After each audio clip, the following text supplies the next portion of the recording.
No, there was long periods of boredom, interspersed with moments of sheer terror. Um,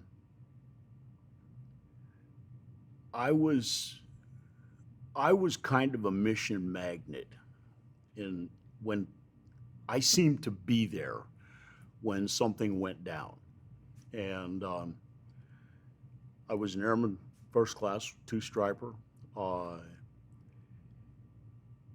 and got my orientation and my checkout on the helicopter, and we began flying quite a few medevacs out of the area along the Cambodian border for the Army.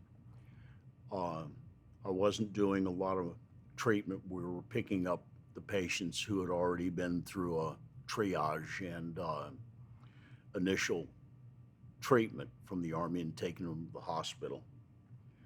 Um,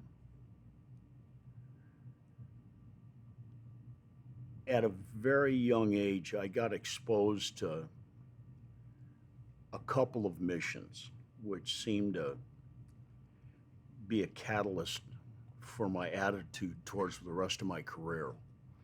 And the first mission, there we had a couple of bases in Vietnam that were rescue units that didn't have PJs.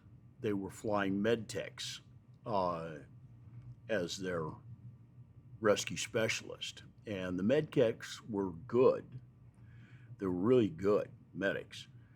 And they weren't bad as crew members filling the PJ role.